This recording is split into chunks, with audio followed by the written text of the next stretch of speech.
application review, business review, investment, lifestyle, social politic.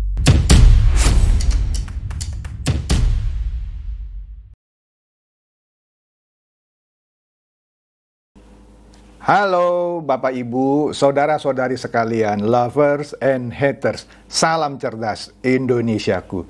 Jumpa lagi kita pada kesempatan kali ini. Bagi Anda yang belum subscribe channel saya, silakan subscribe channel saya. Tekan loncengnya agar Anda dapat notifikasi setiap kali saya mengupload video-video saya.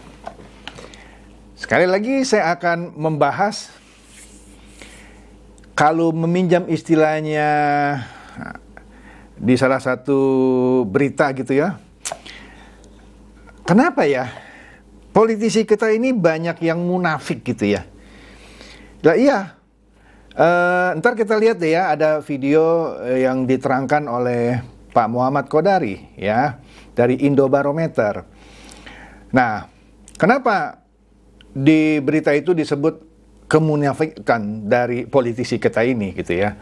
Nah, kita lihat dulu, dan ini video yang udah pernah saya tayangkan lah ya di sebelumnya. Nah, nanti Anda lihat nih ya. Nah, di sini kalau kita lihat, nah inilah kita lihat dulu nih. Video mengenai Anies Baswedan. Tapi kan itu quick count, belum real count. Ya, nggak apa-apa. Kalau tidak percaya dengan sampel, jangan periksa darah lagi di lab. Karena laboratorium itu kalau periksa hanya satu tetes darah.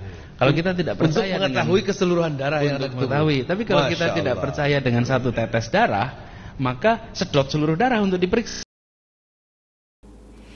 Nah, di sini Anies ya ketika dia menjadi bagian dari Pak Jokowi ya, tim kampanye lah kita sebut, dia tanda kutip mengagung-agungkan yang namanya quick count ya.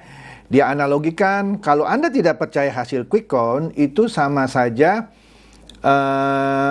Anda menolak tes darah, kira-kira begitu ya. Kan kalau tes darah, dengan setetes darah, lab itu bisa menganalisa penyakit apa, misalnya apakah LDL Anda tinggi sehingga Anda punya potensi kolesterol tinggi, bagaimana dengan HDL Anda, triglycerid, SGPT, SGOT, dan lain-lain. Ya, jadi kalau Anda nggak percaya, apakah untuk mengecek itu semua Anda harus sedot semua darah Anda untuk mengetahui penyakit? yang enggak lah. Nah, itulah quick count. Kalau dulu saya pakai istilah, kalau Anda bikin sop, untuk mengetahui sop ini kuahnya udah enak, gurih atau apa, cukup dengan 1 sendok teh Anda cicipi dan Anda tahu.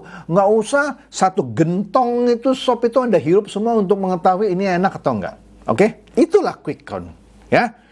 Kemudian saya juga udah pernah bahas, tapi saya tayangkan ulang karena mungkin saja ada dari antara Anda yang baru pertama kali nonton video saya.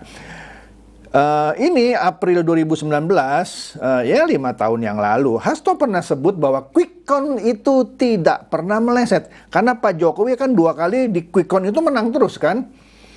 Nah, di sini yang di 5 tahun yang lalu, Jokowi diprediksi unggul 15,5 juta suara atas Prabowo. Jadi dengan kata lain ya, Anies dari kubu 01 ya percaya quick count. Hasto dari kubu 03 percaya quick count. Tetapi sekarang mereka tuh jungkir balik mengenai quick count. Oke lah, kita lanjut dulu ya supaya ngerti maksudnya apa jungkir balik. Ini dia nih. Ini bentuk sesuatu menurut saya kemunafikan. Ya, Anda boleh tidak setuju. Nanti saya kasih lihat buktinya bahwa Ganjar pernah 2 kali menang di Pilgub Jawa Tengah, salah satunya dari hasil quick count. Nanti kita lihat videonya, makanya jangan di skip kalau nonton video saya. Dia 2 kali menerima kemenangan gara-gara quick count, tapi sekarang dia bilang apa? Saya belum melihat kekalahan. Ini benar-benar politisi yang menurut saya memalukan. Nanti kita lihat ya komentar media-media asing. Ya ntar oke deh ya. Jadi di sini Ganjar jawab soal quick count, ya. Hingga hubungannya dengan Mahfud, karena terakhir pernah diisukan hubungannya mulai merenggang, tapi itu katanya gosip ya. Jadi intinya di sini dia bilang saya belum melihat kekalahan. Lah, dulu lu menang dari quick count langsung deklarasi, sekarang bilang belum melihat kekalahan. bos, jejak digital itu kejam. Oke? Kejam banget. Ntar kita lihat ya, Anda ditelanjangi sama Pak Muhammad Kodari dari Indobarometer. Nah, kemudian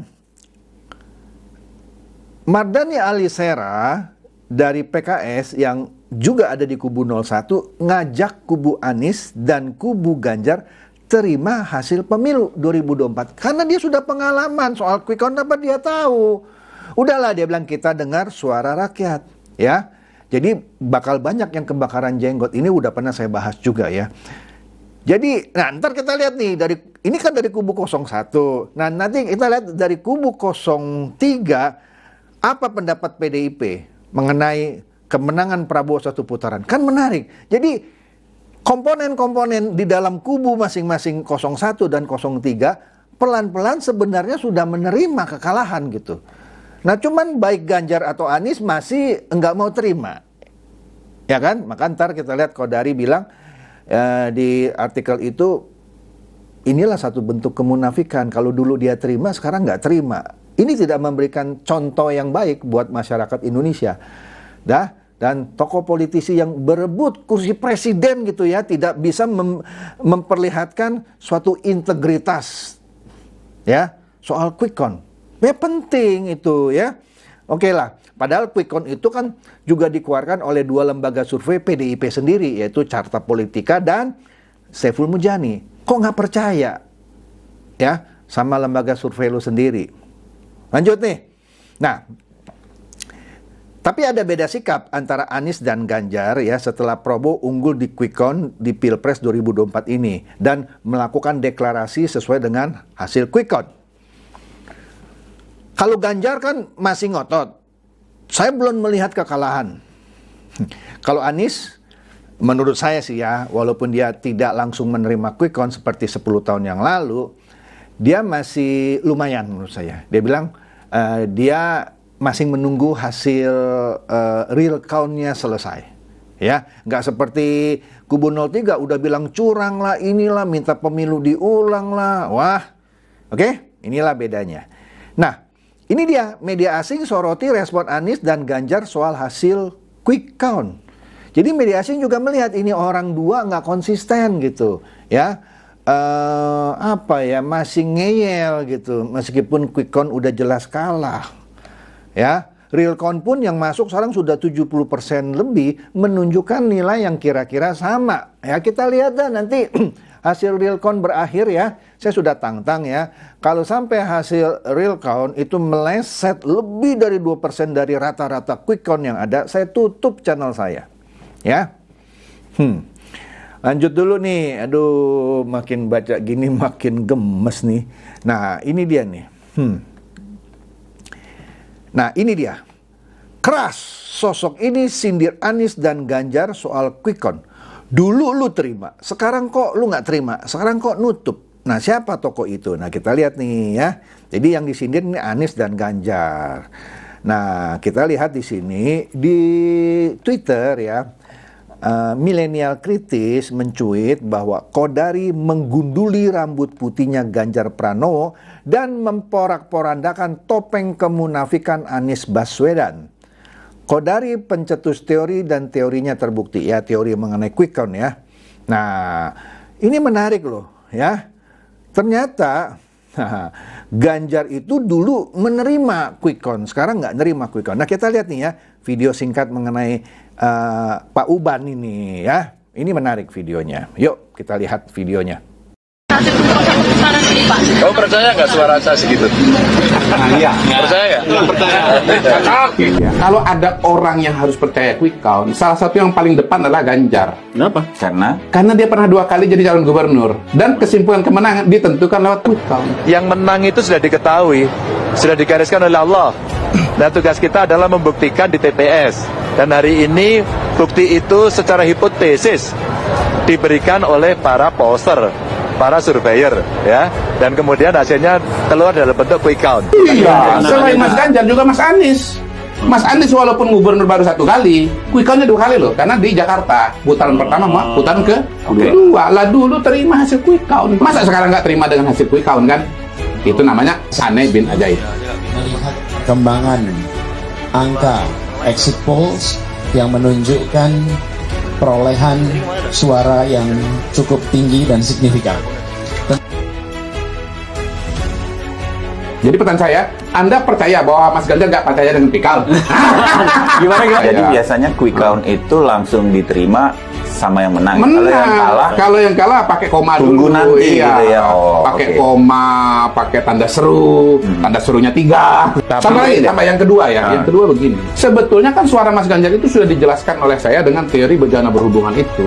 Bahwa Ganjar dengan Prabowo itu kolam suaranya sama. Ya, itu yang puas kepada Pak Jokowi. Gitu. Nah, kalau Pak Prabowo naik, Mas Ganjar turun gitu. Demikian pula sebaliknya. Yang terjadi kan suaranya Prabowo naik, Ganjar makin turun. Dan itulah yang terjadi dengan angka-angka ini kan. Survei sebelum ini kan angkanya berapa? 51 untuk Prabowo, 52 buat Prabowo. Ganjarnya masih berapa? 19-20 gitu kan. Tapi begitu kemudian Prabowo-nya sudah 59, maka Ganjar juga turun gitu loh. Jadi sebetulnya teori bejana berhubungan benar-benar terbukti di sini. Oke, Anda dengar ya tadi ya. Ada contoh yang Ganjar menang di Pilgub Jawa Tengah, dia ngagung-agungkan quick count. Begitu juga Anies ketika menang Pilgub di Jakarta, mengagung-agungkan quick count. Hasil survei, hasil pollster dan segala macam. Ya. Nah, ini ada lagi satu video yang lebih jelas lagi mengenai Ganjar. Ternyata dia juga sudah pernah mendeklarasikan kemenangan sesuai quick count seperti yang dilakukan Pak Prabowo. Mau lihat jejak digitalnya? Memang jejak digital itu kejam coy. Nah, ini telanjangin nih. Kita lihat nih ya, jejak digitalnya nih. Oke deh, mantap. Nih. Sampaikan terima kasih kepada partai pengusung, pendukung, seluruh masyarakat dan relawan ya atas hasil quick count-nya. Ini artinya apakah nantinya Pak Ganjar akan mendeklarasikan secepatnya atau masih akan menunggu? Setidaknya deklarasinya ada 2 tahap. Tahap pertama adalah tahap di mana satu kemenangan berdasarkan quick count. Yang kedua adalah apa yang ada di real count nanti. Maka apapun namanya deklarasinya ada deklarasi quick count dan deklarasi real count. Tadi kita sudah sampaikan melalui media, kita berdua menyampaikan kepada masyarakat. Yang menang itu sudah diketahui, sudah digariskan oleh Allah. Dan tugas kita adalah membuktikan di TPS. Dan hari ini bukti itu secara hipotesis diberikan oleh para pollster. Sudah ditentukan oleh Allah katanya ya. Dan ada deklarasi quick count, nanti ada deklarasi real count. Pak Prabowo deklarasi berdasarkan quick count, dia kebakaran jenggot. Saya belum melihat kekalahan. Ini yang namanya kemunafikan ya. Oke. Lanjut lagi nih. Aduh, ini memberikan contoh yang tidak baik, memalukan. Nah, di sini kalau kita lihat ya, ini menarik nih. Ada sesuatu nih ya. Cuitan dari Marta Citro Sunario ya. 03 sedang merapatkan tentang hak angket DPR. Udah kalah masih nggak terima mau pakai DPR sebagai alat politiknya. Padahal dulu percaya yang namanya quick count dan mendeklarasi. Sekarang 03 sedang merapatkan tentang hak angket. Tetapi katanya ya, Pak Romi dari P3 membuka isi dapur 03 ya, karena P3 bagian dari kubu 03 ya, bahwa sesungguhnya 2 minggu sebelum Pilpres hasil perhitungan kubu 03 menunjukkan Pilpres 1 putaran ya, mungkin ini sinyal untuk bergabung dengan koalisi Indonesia Maju. Kan sudah tahu dia dari 2 minggu yang lalu, ternyata kubu 03 udah tahu bahwa cuma 1 putaran. Dibilang lagi boleh ketawa, geli loh gitu ya. Nah, di situ ada 2 ini ya, kutipan lah ya, dipakai. Yang satu berita mengenai Ibu Mega yang mendorong hak angket, mendukung hak angket. Satu lagi videonya si Pak Romi. Kita lihat dulu nih yang Ibu Mega. Nah, ini dia viral, Megawati kasih lampu hijau hak angket, PDIP minta bantuan kepada masyarakat. Dulu lu menang pakai quick count nggak minta bantuan masyarakat untuk protes, malah lu terima. Tapi kalau kalah sekarang minta bantuan DPR untuk hak angket, minta bantuan pada masyarakat. Inilah politisi-politisi kita. Nah, kita lihat nih ya videonya Romi ya, soal bocoran bahwa ternyata kubu 03 sudah tahu 2 minggu yang lalu sebelum Pilpres bahwa mereka akan kalah dalam 1 putaran. Yuk kita lihat ini video. 1 putaran kemarin P3 kaget nggak sih? Nggak kaget karena sebenarnya informasi tentang satu putaran itu di internal kami pun sejak 2 pekan sebelum pencoblosan itu sudah terhitung. 2 minggu sebelum pencoblosan sudah terhitung. Kurang apa lagi coy? Yang bilang Romi loh, dari kubu 03. Sudah, tapi kan Andi Wijayanto pakai teori lain, triangulasi, malah kan pernah saya bahas ya. Akan ada 2 putaran, yang maju 2 putaran 01 dan 03, 02-nya kalah. Menggelikan kan ya, geli banget gitu. Ya, udahlah, aduh. Kemudian, oleh karena dia nggak terima quick count, ini Ganjar ini dorong DPR gunakan hak angket atas dugaan kecurangan Pilpres. Di video-video saya sebelumnya, Pilpres itu kalau dibilang curang, jangan menduga, buktikan. Misalnya, Anda tuduh saya korupsi, Anda menduga saya korupsi, Anda buktikan. Kalau Anda cuma duga, ternyata dugaan Anda salah, ya Anda bisa pencemaran nama baik tuh, bisa dituntut balik. Anda harus buktikan dong, kalau Anda tuduh saya korupsi, buktikan. Ini juga sama, kalau Anda duga ada kecurangan Pilpres, Anda buktikan di TPS mana terjadi, siapa pelakunya, tuntut pidana, kan sudah diterangkan. Pak Mahfud juga pernah nerangkan hal itu gitu ya. Padahal Pak Mahfud ada di kubu 03, harusnya Pak Mahfud tuh kasih pandangan hukumnya. Ngapain sih lu pakai hak angket? Kan ada aturannya kalau ada kecurangan. Nanti kita kasih lihat nih ya. Nah di sini nih. Nah, ada namanya Forum Komunikasi Antar Relawan Ganjar Mahfud mengeluarkan petisi Brawijaya yang salah satunya memprotes deklarasi kemenangan Prabowo Gibran sesuai hasil hitung cepat. Nah, Prabowo melakukan deklarasi kemenangan berdasarkan hasil hitung cepat atau quick count, dia protes. Padahal Ganjar dulu waktu Pilgub Jawa Tengah kan tadi videonya kita sudah lihat ya, melakukan deklarasi atas quick count dan melakukan deklarasi lagi berdasarkan real count. Nah sekarang kenapa dia protes? Ya, sejumlah lembaga survei muncul ya, dan menolak hasil pemilu 2024 yang disebut mewarnai kecurangan. Lembaga survei yang mana ya? Kalau Dirty Vote sudah saya bahas ya, bahwa mereka menghubung-hubungkan Pak Jokowi mengangkat 20 pejabat kepala daerah jauh sebelum Pilpres itu sebagai langkah untuk melakukan kecurangan. Ya, padahal dulu mah 2 tahun lalu nama Gibran belum ada di radar. Makanya sudah saya telanjangin itu Dirty Vote ya. Kemudian KPU meminta para relawan untuk menggugat ke Mahkamah Konstitusi. Kan punya hak ya, gugat aja kalau benar ada bukti ya. Bila dirasa nanti hasil pemilu terdapat dugaan kecurangan, gugat ke MK. Nah, di sini dikatakan ya, berdasarkan pasal 473 ayat 3 Undang-Undang Nomor 7 Tahun 2017, perselisihan penetapan perolehan suara hasil pemilu presiden dan wakil presiden ditangani oleh Mahkamah Konstitusi, kata Komisioner KPU Idam Kolik saat dihubungi Senin lalu. Iya, jadi saluran untuk Anda menyelesaikan perselisihan ini kalau Anda duga ada kecurangan adalah di Mahkamah Konstitusi, bukan di DPR. Bukan minta bantuan masyarakat. Pak Mahfud, kemana sih Anda? Anda kan ada di kubu 03, kasih tahu dong Ganjar dan Forum Komunikasi Antar Relawan Ganjar ini. Jangan bikin malu.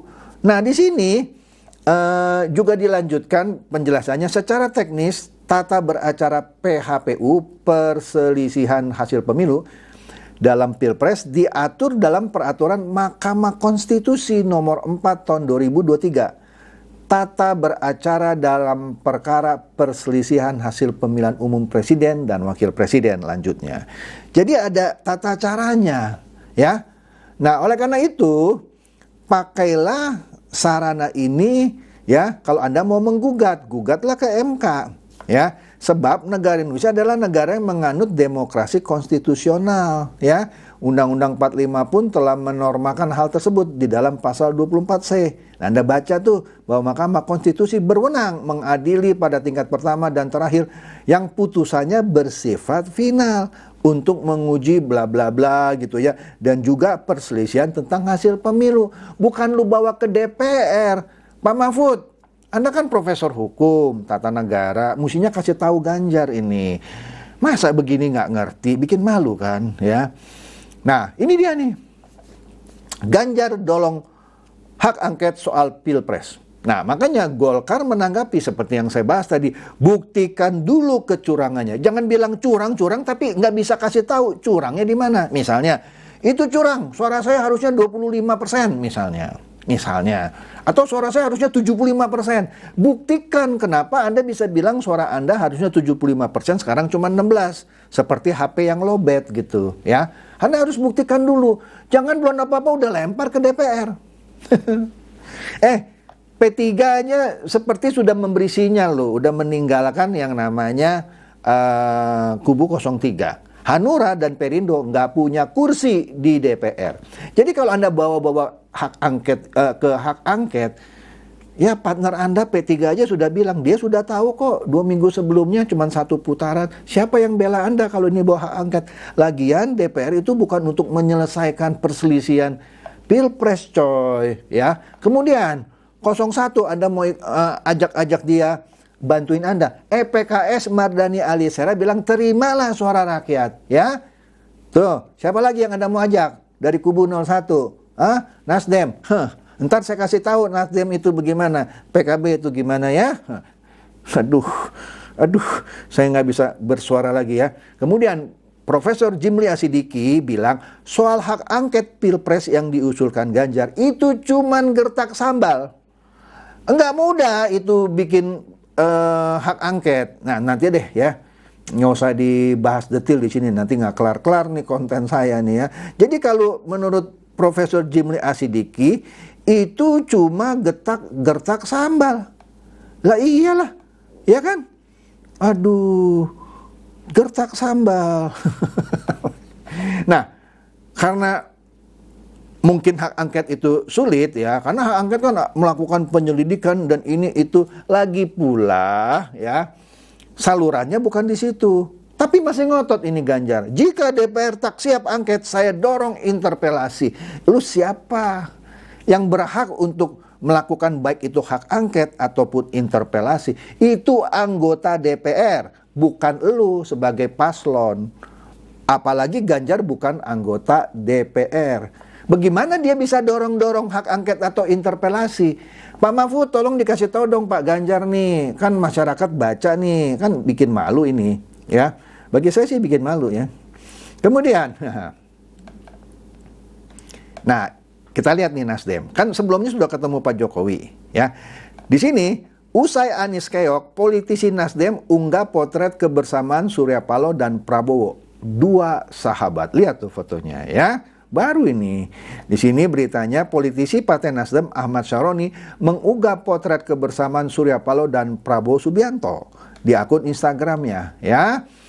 Keduanya tampak begitu hangat bla bla bla, tangannya bersentuhan dengan tangan Pak Prabowo, tangan Surya Paloh. Dalam penjelasannya Ahmad Syaroni menyebutkan jika keduanya adalah bersahabat, putra-putra terbaik bangsa Indonesia. Kode keras ini ya.